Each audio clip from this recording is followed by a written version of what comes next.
रामलाल और उसकी पत्नी सावित्री के जीवन में आज बड़ी ही खुशी भरा दिन था, क्योंकि उसकी पत्नी ने आज 2 जुड़वा बेटियों को जन्म दिया था।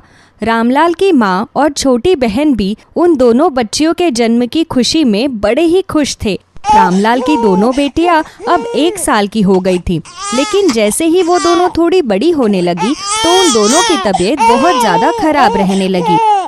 सुनिए जी, आप एक बार फिर से वैद्य जी को बुलाकर लेकर आइए। उन्होंने दोनों के लिए जो दवा दी थी उससे एक बार तो इन दोनों को आराम हो जाता है, लेकिन थोड़ी देर बाद फिर से इनका बुखार बहुत तेज हो जाता है। हाँ बेटा, दिन पर दिन बच्चियों की तबीयत बिगड़ती ही जा रही है। कहीं ऐसा न हो कि बुखार इनके सर पर चढ़ जाए। जब बुखार का असर दिमाग पर होने लगता है तो तबीयत बहुत ज़्यादा खराब हो जाती है। नहीं नहीं माँ, मैं अभी वैद्य जी को बुलाकर लेकर आता हूँ और उन्हें दवाइयाँ बदलने के लिए कहता हूँ। रामलाल जल्दी से वैद्य जी को बुलाकर लेकर आता है। वैद्य जी आकर उन दोनों बच्चियों की नब्ज को देखते हैं। मैंने आज तक इतने लोगों की बीमारियों को ठीक किया है, लेकिन तुम्हारी बेटियों के बुखार का इलाज मेरी समझ में नहीं आ रहा। मैंने इन्हें हर प्रकार की जड़ी बूटी खिलाकर देख लिया, लेकिन उससे इन्हें कोई आराम नहीं पहुंच रहा। मेरे पास अब ये आखिरी औषधि बची है। अगर इससे तुम्हारी बेटियों को आराम आ गया तो बहुत अच्छी बात है, वरना मेरे पास इसके अलावा इस बुखार के लिए कोई दूसरी दवा नहीं है। तुम भगवान से प्रार्थना करो कि तुम्हारी बच्चियां बिल्कुल ठीक हो जाएं। वैद्य जी के जाने के बाद सावित्री अपनी बेटियों को वो औषधि खिलाती है, लेकिन कई दिनों तक भी उसे खिलाने के बाद उन दोनों को कोई आराम नहीं होता। तो उनका पूरा परिवार भगवान के सामने अपनी बच्चियों के लिए प्रार्थना करता है। लेकिन कुछ दिनों बाद वो दोनों बच्चियां भगवान के घर चली जाती है। अपने बच्चियों के जाने के दुख में सावित्री और रामलाल बिल्कुल टूट जाते हैं। रामलाल की माँ और बहन उन्हें संभालने की बहुत कोशिश करते हैं, लेकिन अपनी बच्चियों को खोने का दुख उनके हृदय से दूर ही नहीं होता। न जाने हमने ऐसे कौन से पाप किए थे जिस कारण हमारे साथ ऐसा हुआ। हमारी मासूम बच्चियों ने किसी का क्या बिगाड़ा था जो भगवान ने उन्हें इस तरह हमसे छीन लिया। अगर भगवान को इसी तरह हमसे हमारी बच्चियों को छीनना था तो उन्हें इस धरती पर भेजने की जरूरत ही नहीं थी। इतनी छोटी सी उम्र में हमारी बच्चियों को इतना बड़ा दुख दे दिया। मैं समझ रही हूँ इस समय तुम दोनों पर क्या बीत रही है, लेकिन बेटा, नियति के लेख को कोई नहीं बदल सकता। इस दुनिया में जब जब जो होना है वो होकर ही रहता है, और उसके पीछे कोई बहुत बड़ा कारण भी होता है। मैं ये तो नहीं जानती कि ये जो हुआ इसका क्या कारण है, लेकिन तुम भगवान के दर पर जाकर अपनी बेटियों के लिए प्रार्थना करो कि उन्हें आगे कोई कष्ट न हो और तुम दोनों की गोद एक बालक के जन्म से फिर से हरी हो जाए, और इस बार उस बालक के साथ ऐसा कुछ भी ना हो। हाँ भैया, माँ बिल्कुल ठीक कह रही है। आप भाभी के साथ भोलेनाथ के मंदिर जाइए। दोनों पति पत्नी अपने दुखी मन को लेकर भगवान भोलेनाथ के मंदिर जाते हैं। भगवान, हमारी बेटियों के साथ जो होना था उसे तो हम होने से रोक नहीं पाए, लेकिन अगर आप आगे उन्हें फिर से मनुष्य के रूप में जन्म दो तो उन्हें इस तरह अल्पायु मत करना। मैं चाहती हूँ वे जहाँ भी अपना पुनर्जन्म ले अपनी पूरी आयु कर जाए तथा सदैव खुश रहे। मैं चाहती हूँ कि वो दोनों फिर से मेरे ही गर्भ से जन्म ले तथा मेरे ही यहाँ बड़ी हो। मैं फिर से उनकी माँ बनना चाहती हूँ। सावित्री के इतना कहते ही भगवान भोलेनाथ पर चढ़े फूलों में से एक फूल गिरता है। भगवान भोलेनाथ ने मुझे अपने आशीर्वाद स्वरूप ये पुष्प दिया है। इसका मतलब उन्होंने मेरी प्रार्थना को कबूल कर लिया है। हे भोलेनाथ, आपका बहुत बहुत धन्यवाद। भगवान भोलेनाथ का धन्यवाद कर वो दोनों मंदिर के बाहर आते हैं। तभी उनके पास 2 छोटे छोटे बछड़े चलते हुए आते हैं और उन दोनों को स्नेह करने लगते हैं। ये दोनों बछड़े तो बहुत ही प्यारे हैं, लेकिन इन दोनों की माँ कहाँ है? लगता है ये दोनों अपनी माँ से बिछड़ गए हैं। सावित्री ऐसा कहती ही है, तभी वहाँ पर बैठी एक बूढ़ी औरत सावित्री से कहती है, बेटा, मुझे तो ये बछड़े कोई साधारण बछड़े नजर नहीं आते, क्योंकि ये बछड़े यहाँ पर अचानक आ गए हैं। तुम्हारे आने से पहले तक तो ये बछड़े बहुत उदास थे, लेकिन तुम्हें देखते ही इतने खुश हो गए। लगता है इनका तुमसे जरूर कोई नाता है। यदि तुम इन्हें अपने साथ ले जाओगी तो इनका मन लगा रहेगा। मेरी मानो तो इन्हें अपने साथ ले जाओ। आप ठीक कह रही हो माँ जी। इन बछड़ों को देखकर मेरे मन में भी एक अलग ही ममता जाग रही है। सुनिए जी, क्या हम इन बछड़ों को अपने साथ घर लेकर जा सकते हैं? हाँ हाँ, क्यों नहीं सावित्री। वैसे भी बछड़ा हो या गाय, उनकी सेवा करना तो बड़ा ही सौभाग्य का काम है। लगता है ये बछड़े हमारे पास आए हैं, ये भी महादेव की ही कृपा है। हम इन्हें अपने साथ लेकर चलते हैं। वो उन दोनों बछड़ों को अपने साथ अपने घर लेकर चले जाते हैं। वो अपने आंगन में दोनों बछड़ों के रहने के लिए एक स्थान भी बना देते हैं। अब हर रोज सावित्री सबसे पहले दोनों बछड़ों को खाना खिलाती, उसके बाद वो खुद खाना खाती। एक दिन सावित्री उनके पास बैठकर उन्हें अपने हाथ से रोटी खिला रही थी। तभी अचानक उन्हें खाना खिलाते खिलाते सावित्री बड़ी ही भावुक हो गई। तुम दोनों को अपनी माँ की बहुत याद आती होगी ना? तुम दोनों कहाँ पर रहती थी और तुम्हारी माँ कौन थी? तुम कैसे उनसे बिछड़ गई? अगर मैं ये सब जान पाती तो ज़रूर तुम्हारी माँ को भी तुम्हारे पास ले आती, क्योंकि जब बच्चों को उसकी माँ से अलग कर दिया जाता है तो वो दुख बहुत बड़ा होता है। उस दुख को कोई नहीं भर सकता। तुम दोनों की तरह ही मेरी भी दो प्यारी प्यारी बेटियाँ थी। मुझे उन दोनों की बहुत याद आती है।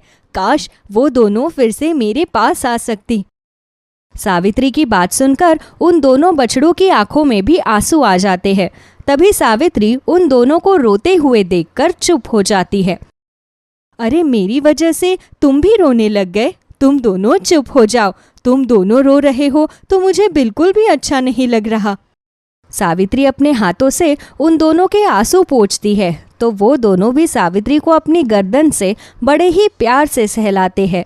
उन दोनों को लाड़ दुलार करके सावित्री वहाँ से चली जाती है। रात का खाना खाकर सभी लोग सो जाते हैं। तभी सावित्री को सपने में नंदी महाराज दिखाई देते हैं तो सावित्री उन्हें देखकर उन्हें प्रणाम करती है।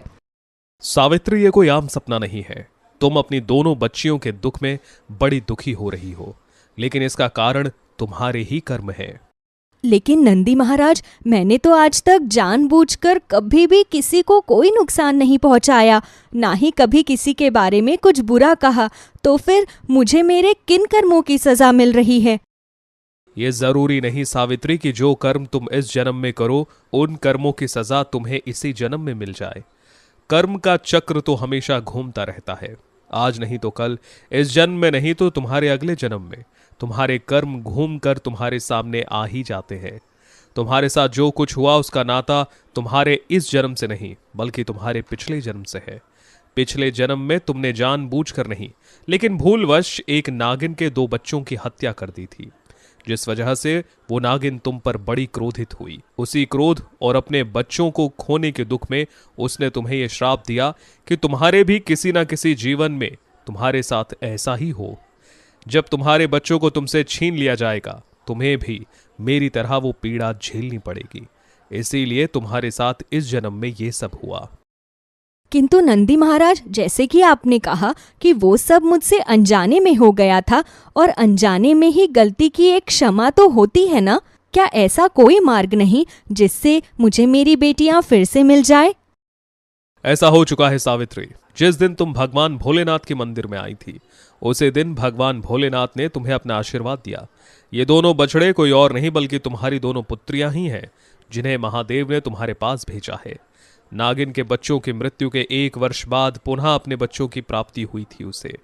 इसी तरह जब कुछ महीने बाद 1 वर्ष का वो अंतराल पूरा हो जाएगा तो ये दोनों बछड़े एक दिव्य ज्योति के रूप में तुम्हारे गर्भ में समा जाएंगे, जिसके बाद तुम पुनः अपनी पुत्रियों को जन्म दोगी।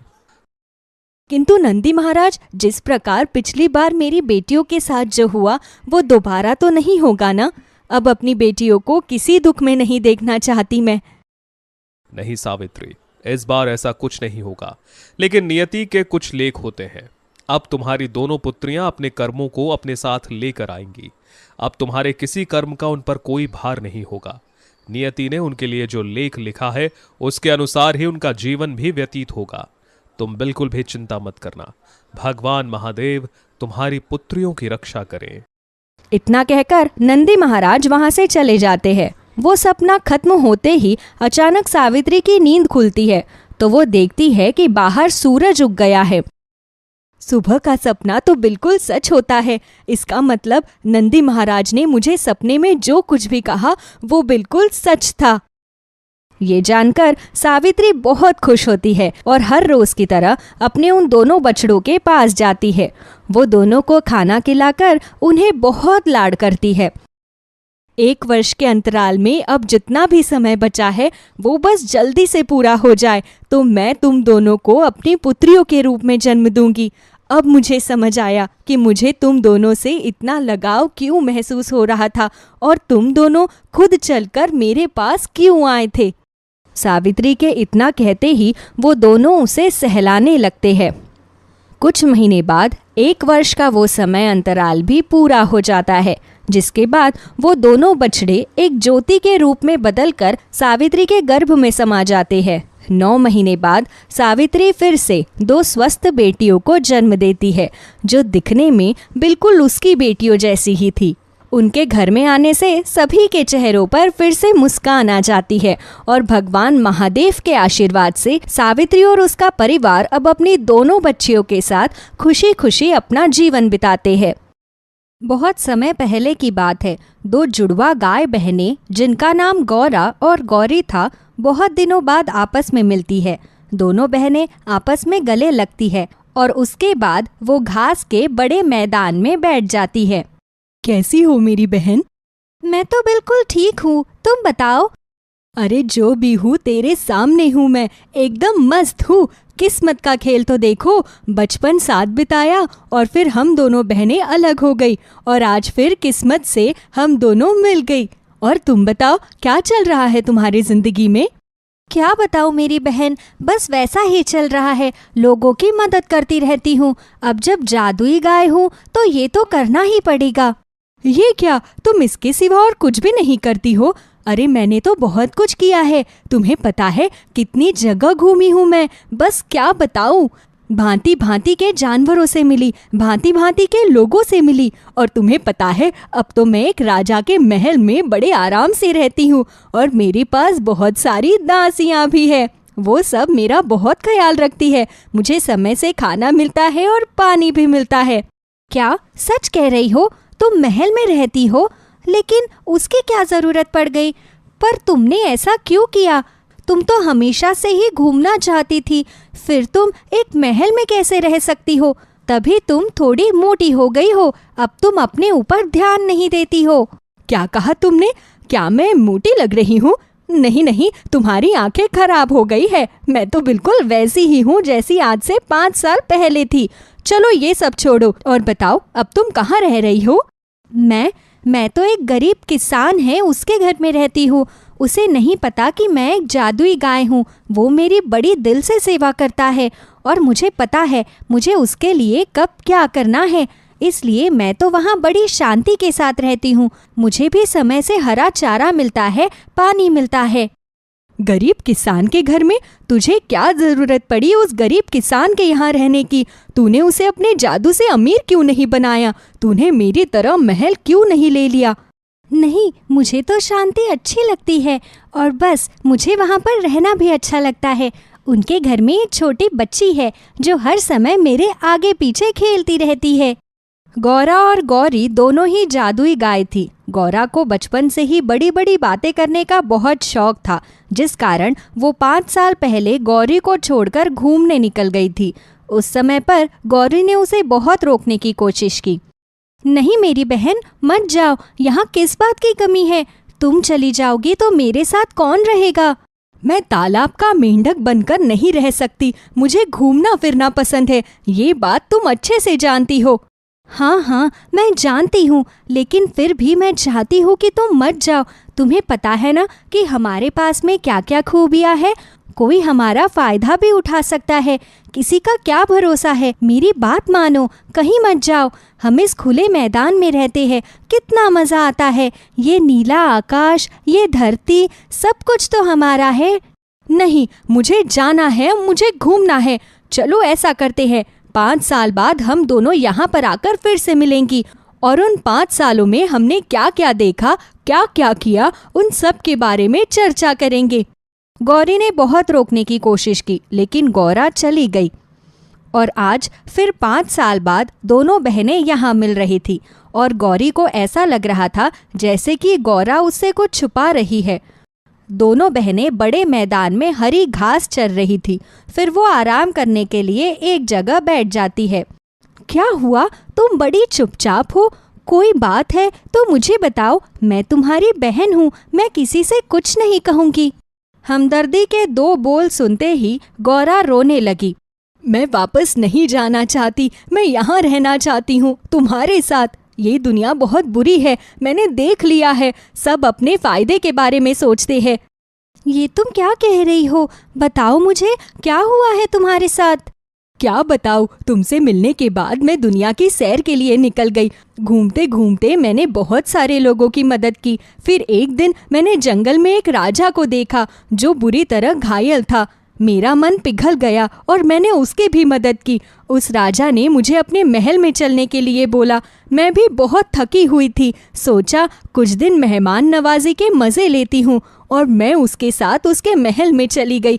लेकिन वहाँ जाकर मुझे पता चला कि उस राजा के मन में लालच आ गया था। उसने मुझे सोने के पिंजरे में कैद कर लिया।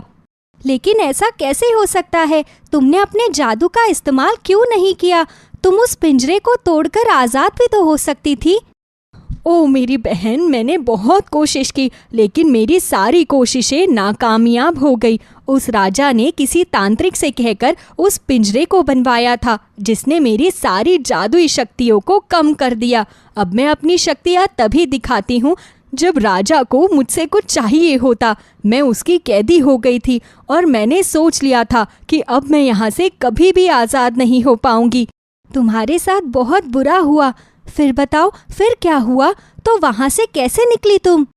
मेरी देखभाल के लिए राजा ने एक वफादार नौकर को लगाया हुआ था, लेकिन उस दिन उसकी तबीयत खराब हो गई और उसने अपने जगह किसी और को भेज दिया। मैंने नए आदमी को देखकर उससे कहा, तुम राजा से कितना कमा लेते हो? मुझे 100 मोहरें मिलती हैं। और अगर मैं तुम्हें 1 लाख दूँ तो क्या तुम मुझे यहाँ से आज़ाद कर सकते हो? सोचो, मैं तुम्हें 1 लाख मोहरें दूंगी और तुम्हें एक सुंदर घर भी दूंगी और एक मोर पंख भी दूंगी, जिससे तुम बाद में भी पैसे ले सकते हो। मैं जानता हूँ तुम एक जादुई गाय हो और तभी तुम्हारी रखवाली की जाती है। अगर तुम सचमुच में मुझे ये सब कुछ दोगी तो हाँ, मैं तुम्हें आज़ाद कर दूंगा। फिर उसने मुझे पिंजरे से बाहर निकाला और वो मुझे राजा के बगीचे में ले आया। मैंने उसे अपने कहे अनुसार सारी चीजें दे दी और वहां से गायब हो गई और यहाँ चली आई। खुली हवा में सांस लेकर आज मुझे आज़ादी का मतलब समझ में आ रहा है। अब तुम बताओ मेरी बहन। क्या बताऊँ, मेरे साथ भी कुछ कुछ ऐसा ही होने वाला था, लेकिन उससे पहले ही मैं सतर्क हो गई। कुछ लोगों से मैं मिली जिन्होंने लालच के लिए मुझे अपने पास रखना चाहा, लेकिन मैं उन्हें किसी तरह बेवकूफ़ बनाकर वहाँ से भाग निकली। फिर मुझे माधव मिला, सीधा साधा किसान। उसके परिवार में उसकी पत्नी और उसके 2 बच्चे हैं और उसकी बेटी तो पूरा समय मेरे आसपास ही घूमती रहती है। वो लोग गरीब है, इसलिए मैं कभी कभी चुपके से उनकी मदद कर देती हूँ और उन्हें पता भी नहीं चलता। पर ऐसा नहीं है कि मैं वहाँ पर बहुत खुश हूँ। बस मैं अपनी पहचान छुपाकर वहाँ पर रहती हूँ, क्योंकि मुझे तुम्हारे साथ रहने की आदत थी। हम 1 और 1 11 थे। बस यही कहानी है। मैं सिर्फ इस डर के कारण कि मैं अकेली नहीं रह सकती, इसलिए उन लोगों के साथ रहती हूँ। वहाँ पर हो रही चहल पहल से मेरा मन लगा रहता है। अब तुम बताओ, तुम क्या करोगी? क्या तुम मेरे साथ रहना पसंद करोगी?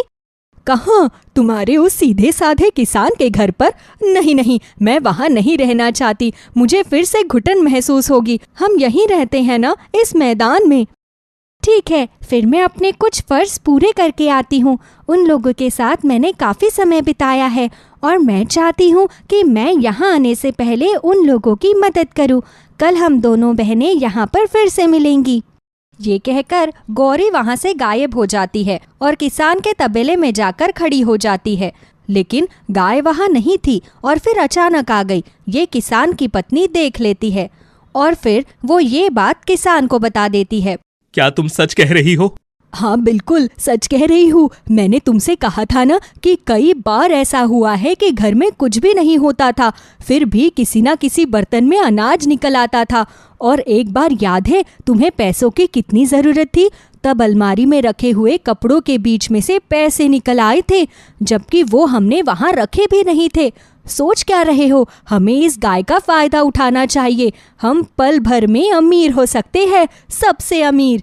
वो दोनों बहुत देर तक विचार विमर्श करते हैं। फिर उसके बाद वो किसान एक डंडा लेता है और गौरी के पास पहुंच जाता है। मुझे पता चल गया है कि तुम एक जादुई गाय हो। कितने समय से तुम हमारे घर में रह रही हो और हमारा दिया हुआ चारा खाती हो और हमारी बिल्कुल भी मदद नहीं करती हो। जल्दी से हमें अमीर बना दो। हमारे पास बहुत सारा रुपया पैसा होना चाहिए, और अगर तुमने ऐसा नहीं किया तो मैं इस डंडे से तुम्हारी पिटाई करूंगा।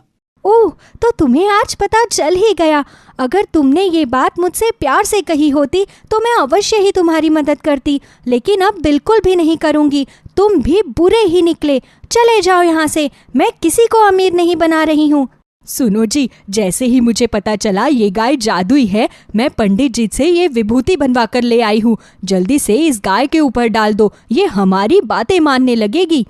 और किसान ऐसा ही करता है और मजबूरन गौरी को उनकी सारी ख्वाहिशें पूरी करनी पड़ती है। और उधर 2 दिन तक जब गौरी वापस नहीं आती तो गौरा को अनहोनी की आशंका होती है। वो किसान के घर पहुंच जाती है। अपनी बहन की ऐसी हालत देखकर उसे बहुत दुख होता है। घबराओ नहीं मेरी बहन, मैं आ गई हूँ। मैं अभी तुम्हें यहाँ से आज़ाद कर दूंगी। गौरी इधर उधर देखती है तो गौरा दिखाई देती है, जिसने अपने जादू से खुद को अदृश्य बनाया हुआ था।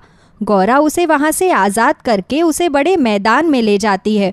फिर दोनों बहनें गले लगकर बहुत देर तक रोती है।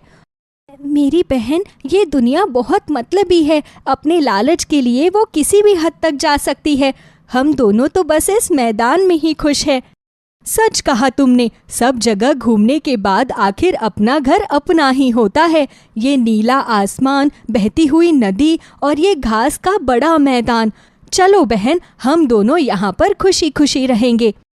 और उसके बाद दोनों बहनें वहीं पर रहने लगी। वो दोनों समझ चुकी थी कि अपना घर अपना ही होता है। उस जैसी शांति और खुशी और कहीं नहीं मिल सकती। झूठी दिखावटी दुनिया से अपने घर की शांति ही भली। एक छोटे से गांव में बंटी नाम का एक छोटा बच्चा अपने चाचा चाची के साथ रहता था। उसके चाचा एक मेहनती किसान थे, किंतु उनकी पत्नी बहुत ही बुरी औरत थी।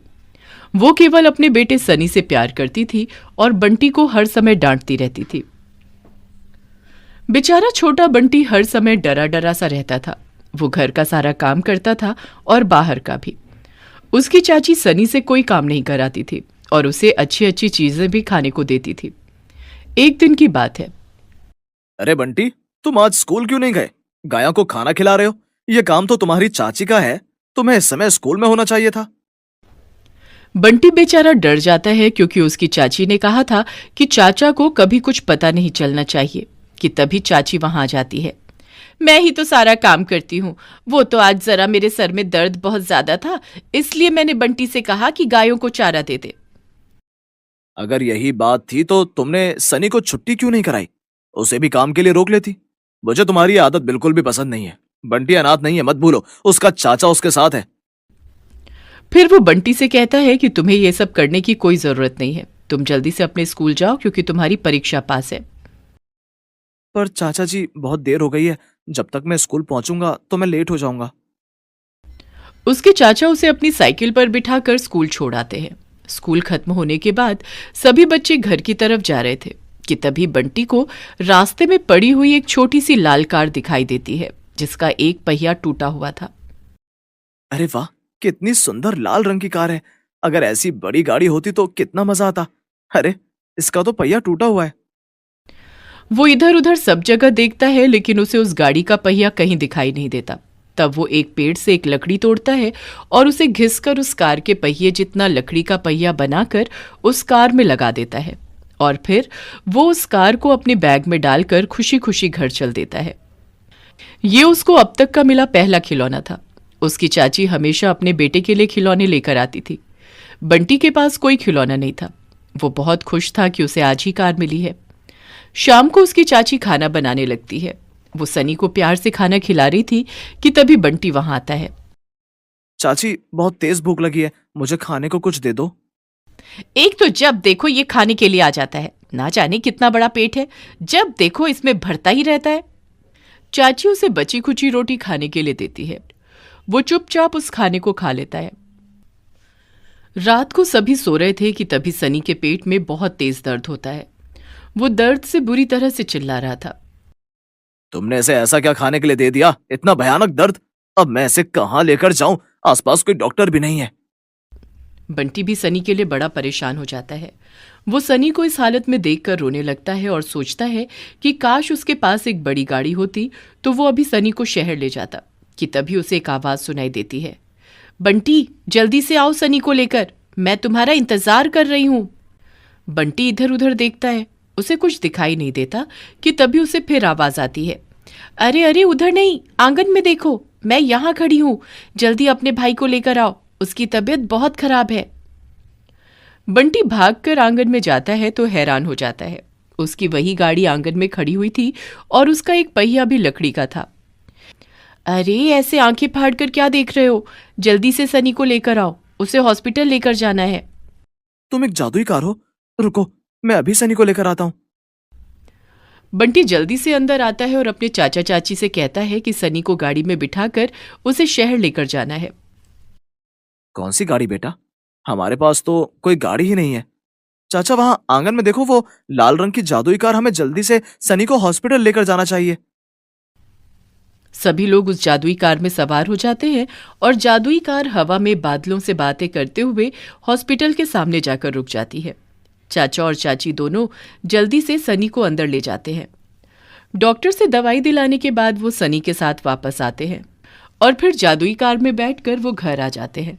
जादुई कार वापस से छोटी हो जाती है और बंटी के बैग में जाकर बैठ जाती है। क्यों रे बंटी, तू तो मुझसे बहुत बातें छुपाने लगा है, तेरे पास ये जादुई कार कहां से आई? सच बता, तूने आज तक जादुई कार से क्या क्या लिया है? नहीं चाची, आप गलत समझ रही हो। ये कार तो मुझे स्कूल से आते समय सड़क पर पड़ी मिली थी। ये इतनी बड़ी कार नहीं थी, ये तो छोटी सी कार थी और इसका एक पहिया टूटा हुआ था तो मैंने लकड़ी का बनाकर लगा दिया। मुझे नहीं पता था ये जादुई कार है।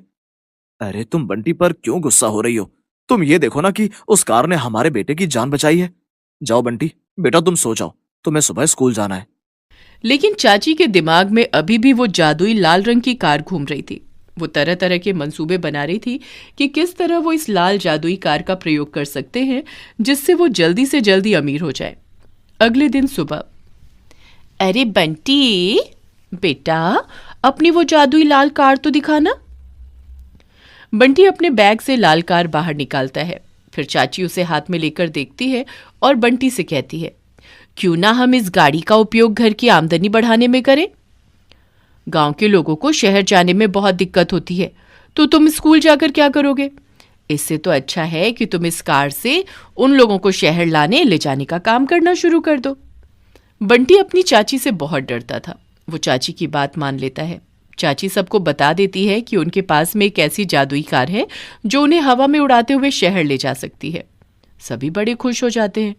जो लोग शहर में काम करते थे वो सब अब बंटी की कार में बैठकर शहर जाने लगे। अरे वाह बंटी, तुम्हारी कार से आकर तो सारा समय ही बच गया। आज पहली बार मैं समय से काम पर जा रहा हूँ। बेटा शाम को भी समय पर आ जाना। सचमुच में आज का सफर कितना अच्छा रहा। न बसों में धक्के खाने पड़े, न सड़क के गड्ढों में ऊपर नीचे होना पड़ा। शाम को समय से आ जाना बंटी। हाँ क्यों नहीं, आप सब मुझे ऐसी जगह मिल जाना, फिर मैं आप सबको इकट्ठा गांव ले चलूंगा।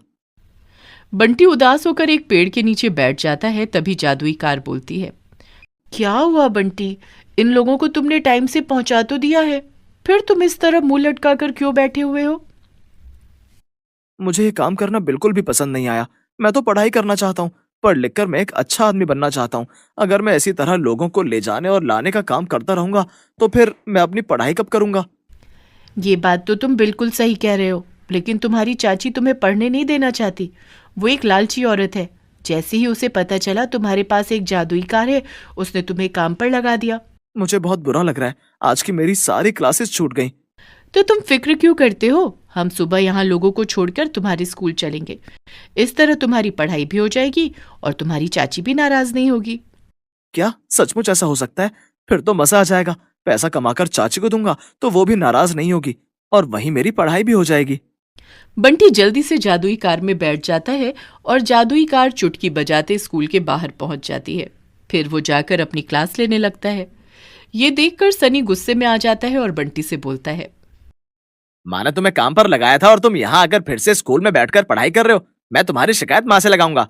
नहीं नहीं, चाची से कुछ मत कहना, मैं अपना काम खत्म करके आया हूँ। लेकिन घर पहुंचकर सनी अपनी माँ को सारी बात बता देता है। उधर बंटी शाम को सभी लोगों को लेकर जब गांव वापस आता है तो चाची उस पर नाराज होती है। मैंने तुमसे कहा था ना कि तुम्हें पैसे कमाने हैं, फिर तुम स्कूल में क्या कर रहे थे? चाची, अगर मैं पैसे कमाने में लग जाऊंगा तो मैं अपनी पढ़ाई कब करूंगा? मैं सुबह उन लोगों को शहर छोड़ दूंगा, वहां से शाम को वापस ले आऊंगा, उसके बीच में स्कूल में पढ़ाई कर लूंगा। तुमसे जितना कहा है तुम सिर्फ उतना करोगे, तुम सिर्फ पैसे कमा कर लाओगे। तभी उसके चाचा वहां आ जाते हैं और अपनी पत्नी की बात सुन लेते हैं। मैं देख रहा हूँ तुम्हारा लालच दिन पर दिन बढ़ता जा रहा है। तुम बंटी के साथ कुछ भी अच्छा नहीं कर रही हो।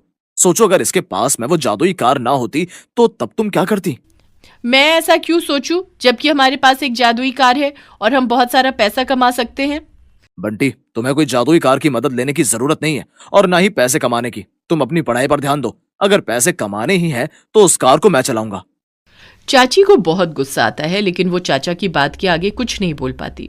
अगले दिन सुबह बंटी खुशी खुशी स्कूल जाता है और चाचा उसकी कार से लोगों को लाने ले जाने का काम करते हैं।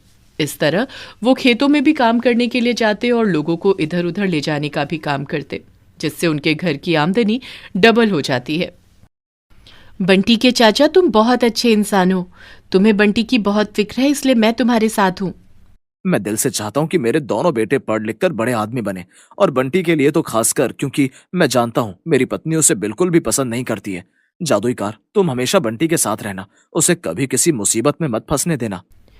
इसी तरह समय बीत जाता है और बंटी पढ़ लिख कर बड़ा आदमी बन जाता है। तब उसके चाचा उसे उसकी जादुई कार गिफ्ट में वापस कर देते हैं। अरे बंटी, आखिर मैं तुम्हें मिल ही गई। तुम बहुत अच्छे हो जादुई कार, तुमने चाचा के साथ मिलकर सब कुछ संभाल लिया। चलो आज हम एक लंबी ड्राइव पर चलते हैं।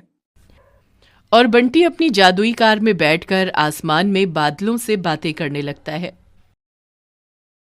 घर के सभी सदस्य ड्राइंग रूम में बैठे हुए थे और रेणुका सबसे रिक्वेस्ट कर रही थी, माँ 1 साल और रुक जाओ। तुम्हें पता तो है 2 महीने बाद मेरे फाइनल एग्जाम है। कम से कम मुझे ग्रेजुएशन पूरा करके अपनी जिंदगी के बारे में सोचने तो दो। तो हम लोग बैठकर यहाँ और क्या बातें कर रहे हैं? हम भी तो तेरे भविष्य की बातें कर रहे हैं। अच्छा घर बार है, लड़का ठीक ठाक कमाता है। और नहीं तो क्या, इतने बड़े शहर में अपना घर होना भी बहुत बड़ी बात है माँ। इसकी बात सुनो, मेरी बात मानो, इसकी शादी फाइनल कर दो। एग्जाम का क्या है, नहीं देगी तो कौन सा, इसको कोई बड़ा अफसर बनना है। भैया, मुझे तो ऐसा लग रहा है जैसे आप सब लोग मिलकर बस मुझे इस घर से निकालना चाहते हैं। कम से कम मुझे मेरी पढ़ाई तो पूरी करने दीजिए। रेणुका के घर वाले किसी भी हालत में रिश्ते को जाने नहीं देना चाहते थे, इसलिए रेणुका की माँ, भाई, भाभी ने रेणुका की शादी उसके लास्ट पेपर वाले दिन रख दी और यहाँ तक कि उसे पेपर देने से भी मना कर दिया। एक दिन रेणुका अपनी माँ से कहती है, माँ, मैं मना नहीं कर रही हूँ शादी करने के लिए, लेकिन कम से कम मुझे मेरे पेपर तो देने दो। आप जैसा कहोगी, जो कहोगी मैं कर लूंगी। बस माँ, किसी भी तरह मुझे पेपर देने दो। चल ठीक है, मैं देखती हूँ। तू तो जानती है बेटी, तेरे बाबूजी के जाने के बाद सारी जिम्मेदारी तेरा भाई उठाता है और मैं भी चाहती हूँ कि अपने जीते जी मैं तेरी शादी कर दूँ। जिस तरह मेरी शादी आपका फर्ज है, इसी तरह आपका एक फर्ज मेरी पढ़ाई के प्रति भी है। मैं आपके हाथ जोड़ती हूँ, बस मुझे ग्रेजुएशन करने दो। आखिर माँ के कहने पर रेणुका का भाई उसे पेपर दिलाने के लिए तैयार हो जाता है। लास्ट पेपर वाले दिन रेणुका रात को सज धज कर दुल्हन की तरह तैयार खड़ी थी और फिर वो शादी करके विवेक के घर आ जाती है। विवेक की छोटी सी नौकरी थी, अपना घर था और घर में माँ और उसकी एक छोटी बहन थी। देखो रेणुका, अब तुम इस घर की बहू हो और यहाँ की सारी जिम्मेदारियां तुम्हारी हुई। जानती हूँ तुम एकदम से सारे काम नहीं सीख सकती, लेकिन धीरे धीरे तुम्हें सारी जिम्मेदारियां उठानी होंगी। जी माँ जी।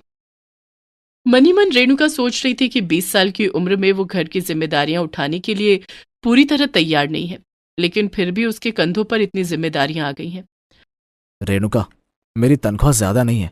तुमने ऐसी में ही देखभाल करके घर चलाना है और बस मम्मी और बहन के साथ घर के काम ही देखने हैं। मैं अपनी पूरी कोशिश करूंगी। धीरे धीरे रेणुका घर की सारी जिम्मेदारी संभाल लेती है, पर वो अपनी पढ़ाई को नहीं भूल पाती है। उसकी ग्रेजुएशन भी कंप्लीट हो गई थी। वो किसी भी तरह से विवेक से बात करना चाहती थी कि वो उसे आगे पढ़ने की इजाजत दे दे। पढ़ाई? तुम्हें आगे पढ़ने की जरूरत क्या है? मेरा मन पढ़ाई करने का है। अब मैं शुरू से चाहती थी कि मैं बहुत पढ़ाई करूं। क्या पता फिर कहीं अच्छी नौकरी मिल जाए और मैं भी आपका हाथ बटाऊं। इन सब चक्करों में पढ़ने की जरूरत नहीं है। तुम्हें पता है ना कि छुटकी की शादी तय हो गई है और घर में अब शादी की तैयारियां होने वाली हैं। इसलिए पढ़ाई को छोड़ो और माँ के साथ घर के काम देखो। कुछ दिनों बाद ही विवेक अपनी बहन की शादी करा देता है। यहां तक कि रेणुका और विवेक एक प्यारी छोटी बच्ची के माँ बाप भी बन जाते हैं। पढ़ने की इच्छा उसकी कहीं पर दफन हो चुकी थी कि तभी एक शाम खबर मिलती है कि विवेक का रोड एक्सीडेंट हो गया है और उसकी मौके पर ही मौत हो गई है। रेणुका के ऊपर तो जैसे दुखों का पहाड़ टूट पड़ा।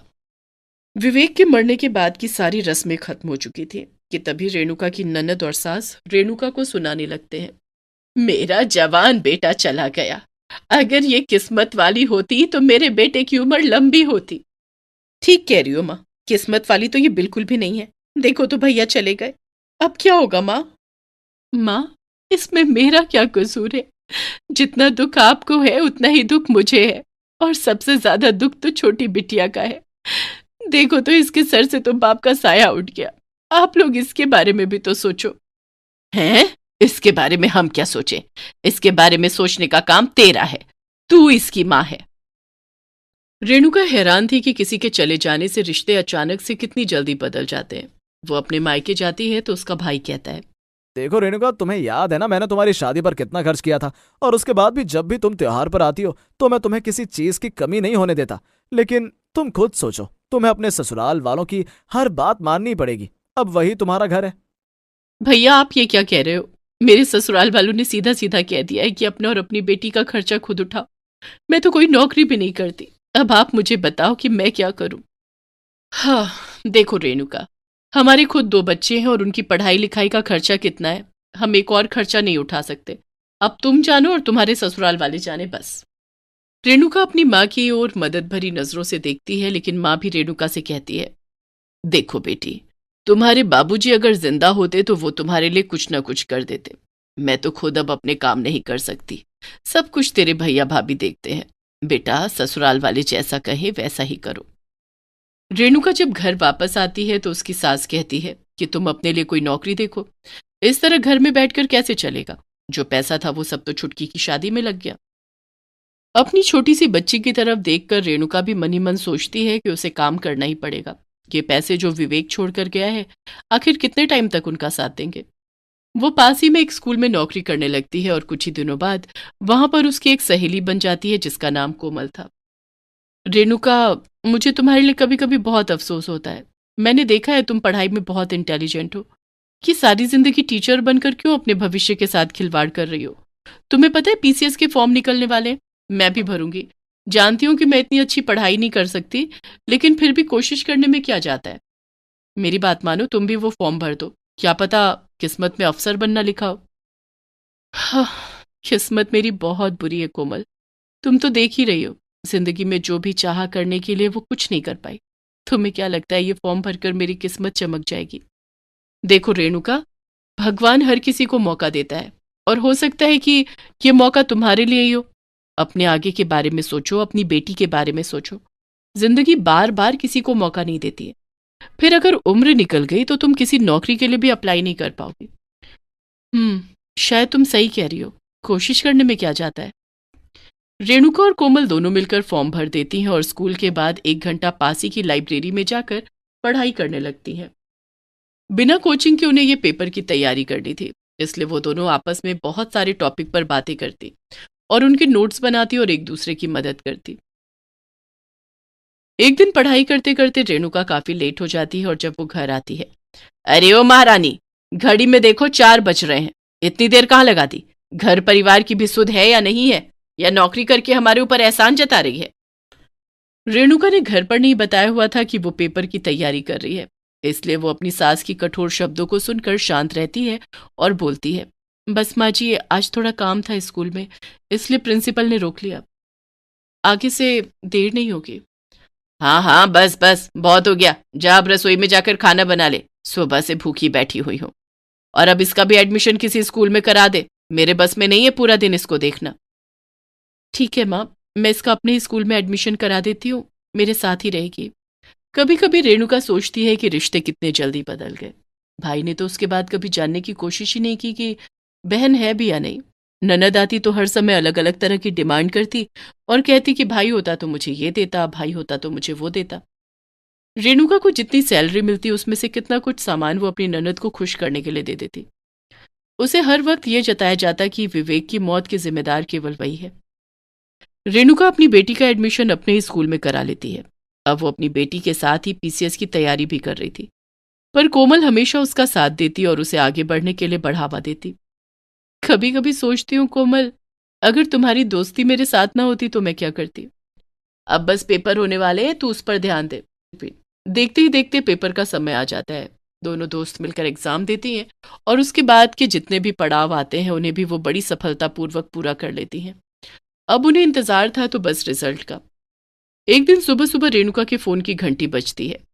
अरे कहाँ मर गई, कितनी देर से ये फोन बज रहा है, इतनी सुबह सुबह भला किसका फोन होगा। उसकी सास फोन उठाती है तो दूसरी तरफ कोमल थी। मुबारक हो आंटी जी, आपकी बहू पीसीएस ऑफिसर बन गई है। क्या क्या कह रही है तू? कोमल बोल रही है ना? हाँ हाँ, मैं कोमल ही बोल रही हूँ आंटी, रेणुका को फोन दो, वो पीसीएस ऑफिसर बन गई है। तभी रेणुका वहां आती है और उसकी सास उसे फोन दे देती है।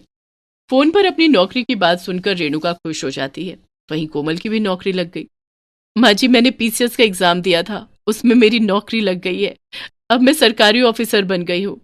ये सुनकर रेणुका की सास हैरानी से उसे देख रही थी। उसे यकीन ही नहीं आ रहा था कि इतनी तकलीफों के बाद भी रेणुका ने किस तरह पढ़ाई की और अफसर बन गई।